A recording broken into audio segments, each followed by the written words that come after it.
Hello, everyone. Now we have lovely Rebecca from Tea of Earth.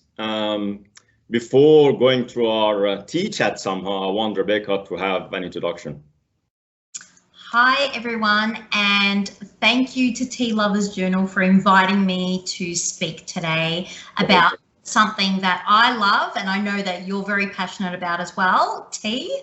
So I'm Rebecca and my business is Tea of Earth, but I'm going to introduce myself by telling you about how I started drinking tea as a very small child. So I was very lucky to grow up around both my grandmothers from my maternal and paternal side.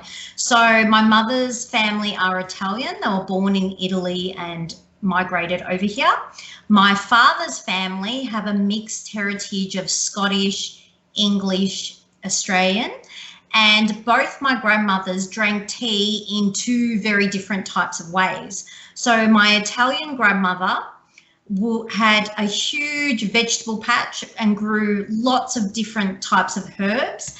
And for her, it was about infusing herbs into tea or into water to make a tea. Wow, and she would even refer to it as a type of tea or infusion.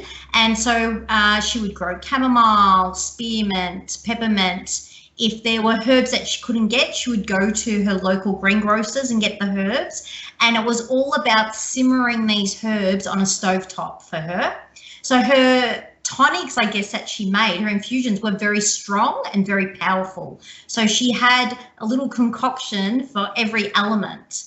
And I have fond memories of drinking chamomile and these herbal infusions as a child.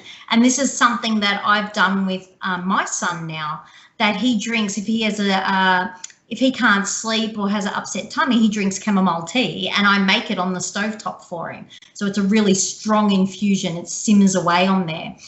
And with my grandmother, who was Anglo-Saxon background, she spent many years living in Asia. So she actually spent many years living in Malaysia and Singapore and traveling around China and Hong Kong. Now, through this, she had a passion for Asian cooking and for Asian teas. She introduced me to green tea, yellow teas, oolong tea, pu'er tea. Yeah, which was something very different. And she would almost do a tea tasting with me. And I remember tasting, my first time I tasted a pu'er cake, and I was just like, ugh, it's terrible, you know. I don't like it.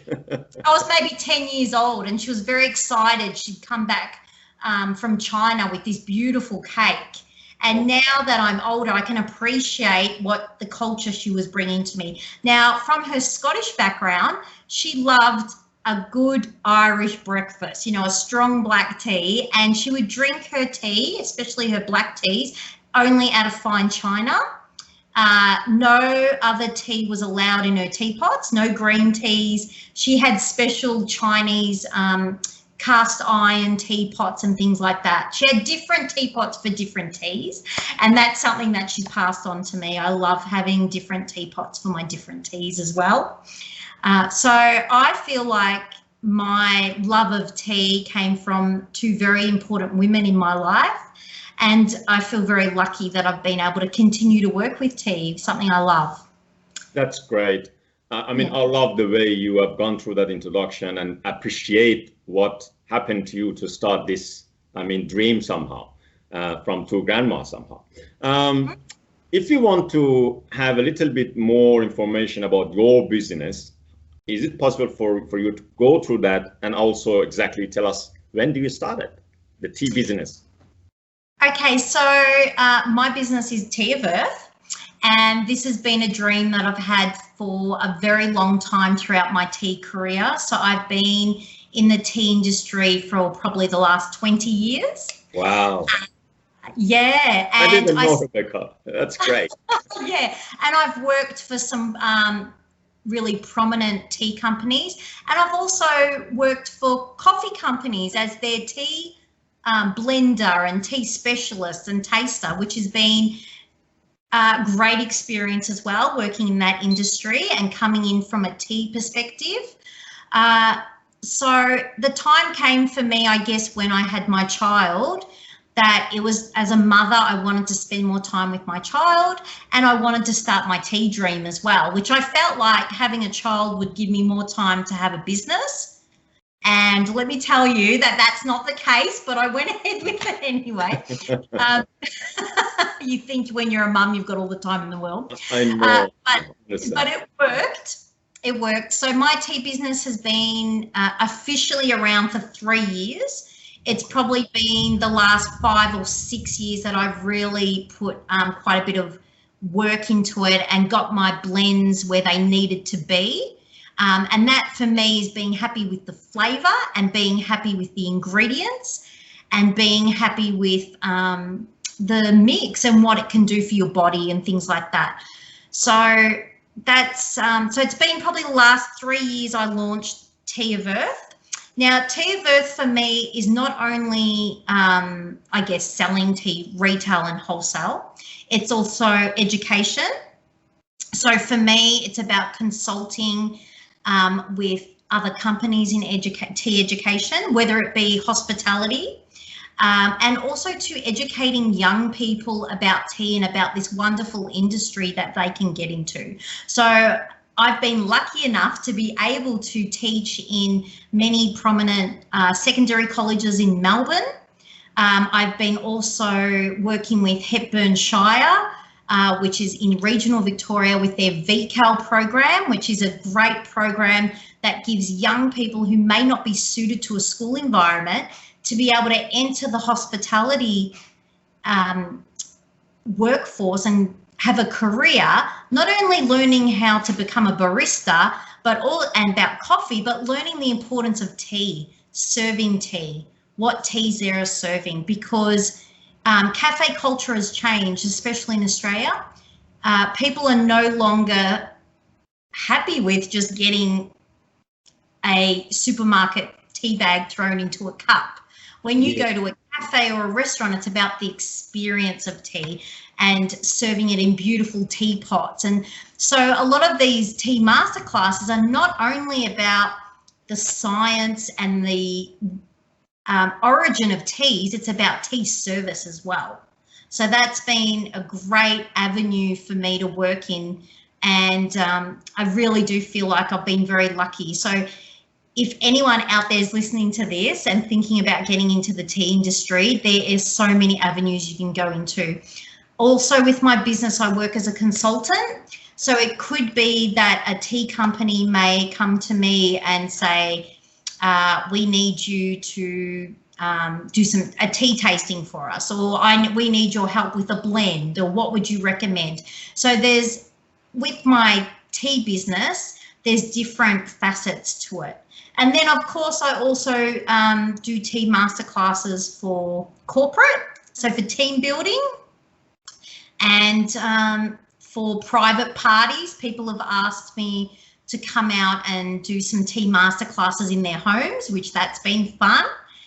And yeah, so that's how I started just getting out there. So I enjoy having my own business, but I also like getting out there and working with other people in the industry and supporting the hospitality industry as well. That's great. I was so interested to know about that in education side, as you mentioned. And for that education side of the business, Rebecca, do you have a blog or anything separate to your business or Instagram account, or it's the same at the same? I mean, at this stage, it's all together. Okay. But watch this space, because we will be working on a blog, and we will be my team will be assisting me with the technology side of it, helping to do some tea masterclasses that can be accessed via the internet, given the current climate and not everyone being able to meet face to face. We'll be doing some videos and tea classes online. That's great. And regarding that 20 years that you mentioned, Rebecca, I assume this is only in Australia, 20 years of tea experience.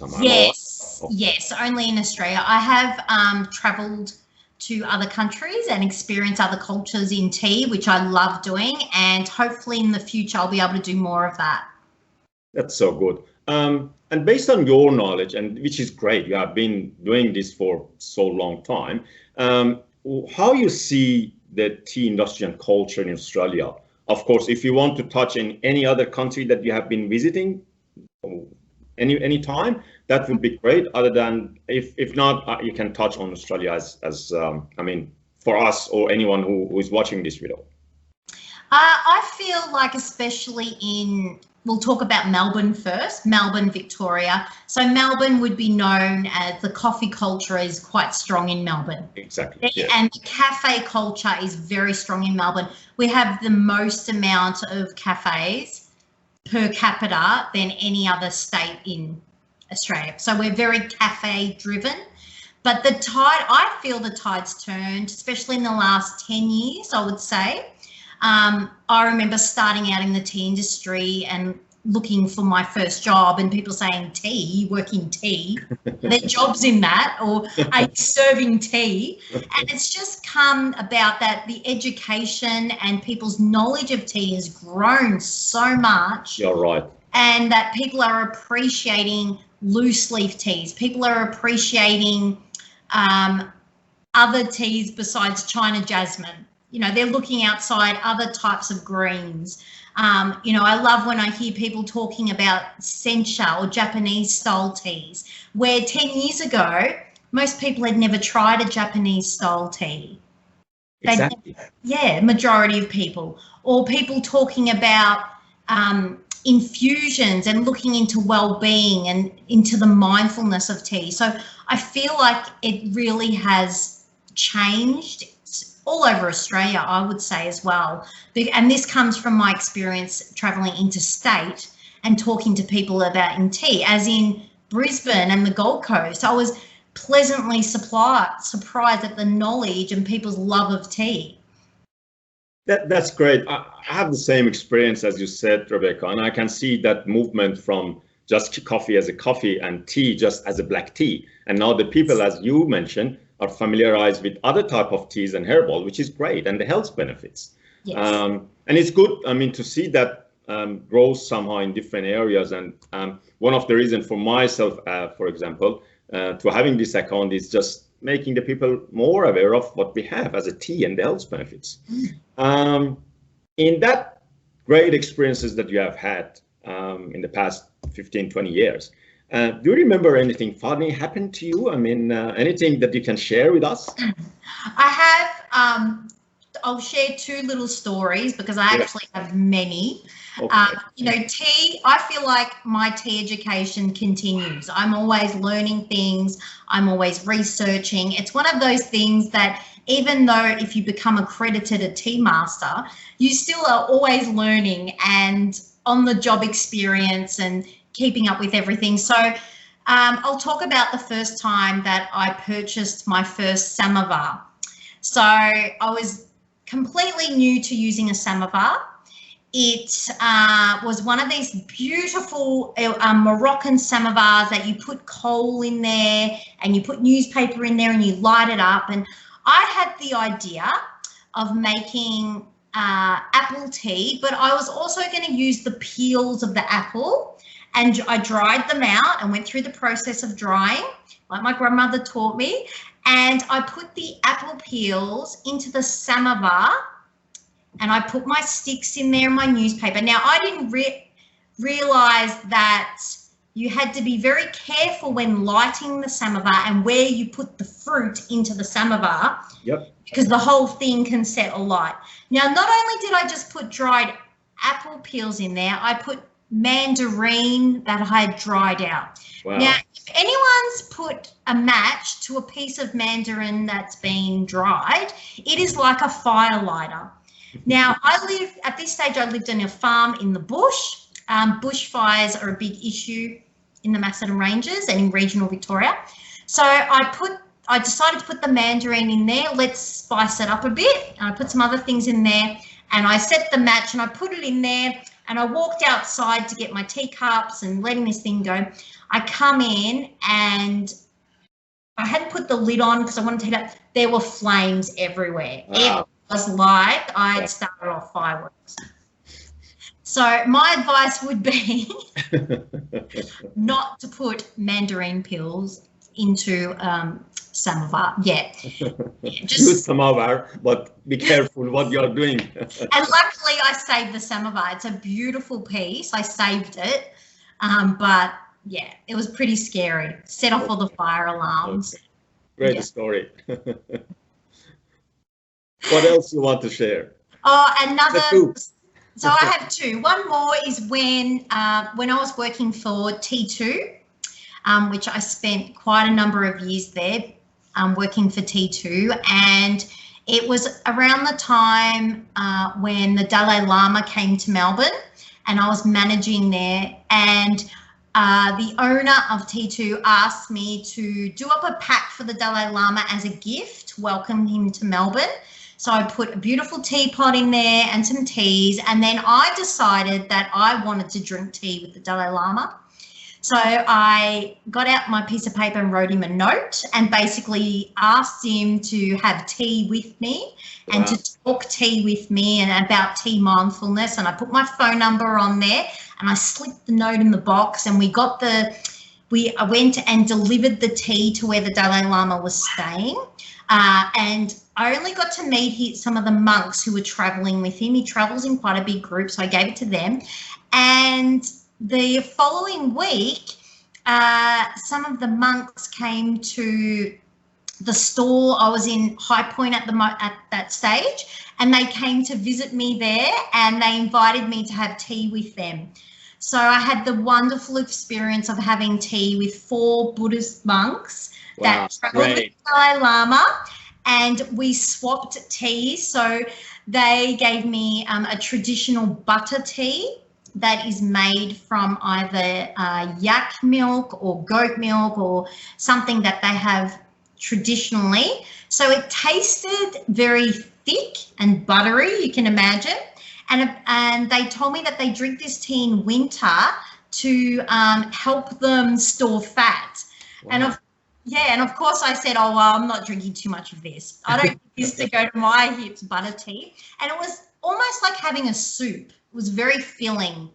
And then I came up with the idea of making this sweet black tea with lots of fruits and things and trying to impress them. And when they drank this tea, they were just horrified. They were like, oh, yeah. And I realized I should have just done something very simple, a nice Australian black tea or something. Exactly. Yeah, and I just went totally over the top. But it was a fantastic experience. The tea ceremony they did was beautiful, and I'll never forget it. It was a beautiful experience. That's great. Top of my head, I don't remember anything else to go through and ask you. But have you missed anything? You want to share anything that you have forgotten to say, Rebecca? I just want to thank you for everything that you're doing. I think this is a fantastic idea. And I think the more people you interview, the better. It's fantastic to get people from all over the world, whether they're a tea master or working in the industry or wanting to start their own tea business or have something to share about tea. I just love that it's stimulating these conversations about tea. Thank you so much, Rebecca. At the end of the day, as you mentioned, we see the gap. We see that the people need more knowledge, more awareness. So what you do, I mean, on the education side, you are doing the same. So we all passing that sort of information to the people to be more aware of the health benefits of tea and herbal, which is great. Thank you so much for your time, Rebecca. Hopefully we will have less restriction. Of course, now as of Monday, it's better now, but hopefully we can arrange a time to catch up and share a TV together. Definitely. So we will be in touch, and then thanks for your time. And then good luck with your business, and especially on the education side, whatever you are doing, good luck with that. And thanks for your time. Thank you for your support, and all the best. Thank you. Thank you so much, Rebecca. Thanks a lot. Take care. Bye-bye. Bye-bye.